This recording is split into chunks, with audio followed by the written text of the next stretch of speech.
तो इस वक्त हम मौजूद हैं लोकमत गोवन ऑफ द ईयर पर, यहाँ पर मौजूद है और इस दौरान हमारे साथ मौजूद है लोकमत के चेयरमैन विजय जी। सबसे पहले बहुत स्वागत सर आपका। सर, ये जो अवार्ड हम देख रहे हैं गोवन ऑफ द ईयर लोकमत की तरह, ये अब एक अवार्ड फंक्शन नहीं, एक आंदोलन की तरह बन चुका है। इसको लेकर क्या विजन आपने देखा था और साल दर साल इसमें और क्या कुछ बदलाव आप कर रहे हैं? देखिए, लोकमत जो है ये समाज में जो लोग अलग अलग क्षेत्र में काम करते हैं उनको नवाजा जाना चाहिए, ऐसा मानने वालों में से। केवल खबरें देना, वहां तक लोकमत ने सीमित रहने का कभी सोचा ही नहीं। उसकी एक परंपरा है जो स्वतंत्रता संग्राम सेनानी श्री जवाहरलाल जी दर्डा ने रखी है। आपने देखा होगा कि यहाँ बहुत सारी महिलाएं उपस्थित हैं। ये लोकमत सखी मंच की महिलाएं हैं।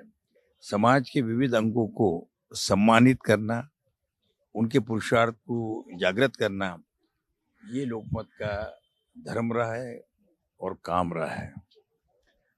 आज ये Lokmat Goan of the year award का 17वां वर्ष है और हर वर्ष हम लोग यहाँ पर विविध क्षेत्रों में काम करने वालों का सम्मान करते हैं, उन्हें नवाजते हैं, उनके पुरुषार्थों को सलाम करते हैं।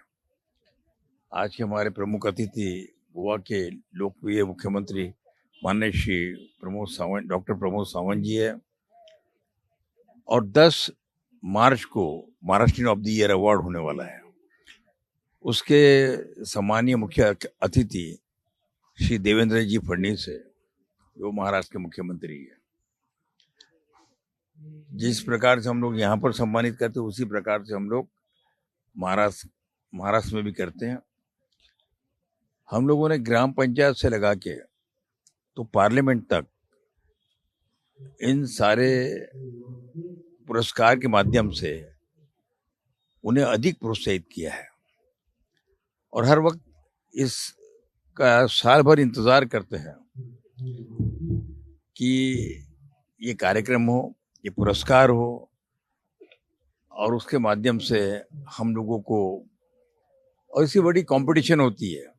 ये इतना सरल नहीं होता कि हजारों एंट्रीज आती है अलग अलग क्षेत्रों में से, और जूरी का काम बड़ा कठिन होता है उसमें से उन लोगों को चुनना।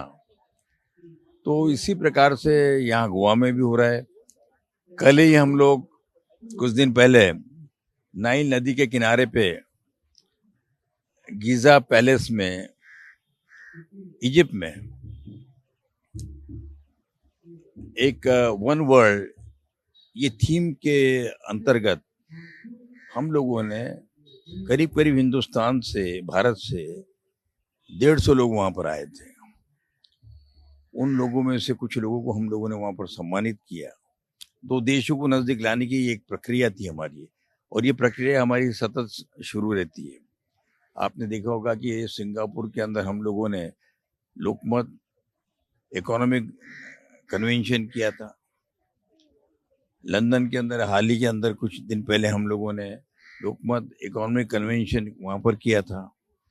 तो उस माध्यम से उस क्षेत्र के जो दिग्गज थे उनको वहाँ पर लाया गया, उनके साथ में चर्चा हुई। उन संवादों में से एक पेपर तैयार होता है, एक दिशा मिलती है। सरकार को भी उसमें से हम लोग कुछ बातें भेजने का प्रयास करते हैं। तो इसी प्रकार से ये सिलसिला हमारा चलते रहता है। कभी हम लोग हांगकांग में करते हैं, कभी हम लोग बाकू में करते हैं, कभी हम लोग दुबई में करते हैं। तो लोकमत केवल महाराष्ट्र, दिल्ली या गोवा तक सीमित नहीं है। तो मराठी होने के बावजूद भी ये पूरे विश्व के अंदर ही जा रहा है, एक संदेश लेके जा रहा है, वन वर्ल्ड और लोकमत ग्लोबल इकोनॉमिक कन्वेंशन के माध्यम से। आज उसी के लिए मैं भी यहाँ पर आया हूँ और मुझे बहुत खुशी है कि हमारी लोकमत की जो यहाँ की टीम है, बहुत मेहनत के साथ में उन लोगों ने इस मकाम हासिल किया है। सर, और जैसे कि नाम से ही ये समझ आता है, लोकमत यानी पूरी जनता का जो मत है उस पर हम काम करते हैं। सभी वर्गों को ध्यान में दिया जाता है। अगर बात करें तो महिला शक्ति यहाँ पर नजर आ रही है, युवाओं को भी प्रेरित किया जाता है। बात अगर हम गोवा की करें, गोवा को वैसे भी एक वेस्टर्न कल्चर के तौर पर माना जाने वाला एक राज्य माना जाता है। ऐसे में युवाओं को सम्मानित करते हुए एक क्या संदेश आज की युवा पीढ़ी को आप देना चाहते हैं, और साथ ही साथ लगातार महिला सशक्तिकरण की बात होती है तो इस पर आप और कितना योगदान अपने इस मंच के जरिए महिलाओं को देना चाहिए? आप लोगों ने गोवा के बारे में बहुत गलत माना है कि ये वेस्टर्न कंट्री का राज्य है। गोवा का अपना कल्चर है और वो बहुत स्ट्रॉन्ग कल्चर है। उस कल्चर के माध्यम से उन्होंने गोवा की एक अपनी संस्कृति का जतन किया है। यहाँ के लोग बहुत सेंसिटिव है, बहुत निष्ठावान है अपने मिट्टी के प्रति, देश के प्रति।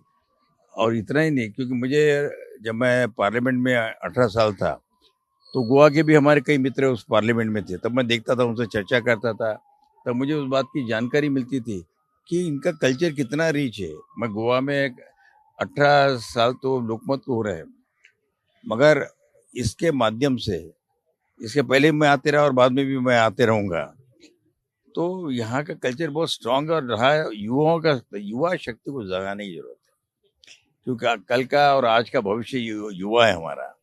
तो युवाओं को जितना हम लोग प्रोत्साहित करेंगे उतना अच्छा है। बहुत धन्यवाद सर। Thank you. तो साफ तौर पर यही थे विजय जी, लोकमत के चेयरपर्सन है, राजनीतिक बड़ा अनुभव रहा है, और साफ तौर पर इनका कहना है कि आज के समय में युवाओं को जगाना बेहद जरूरी है, क्योंकि उन्हें देश का भविष्य कहा जाता है।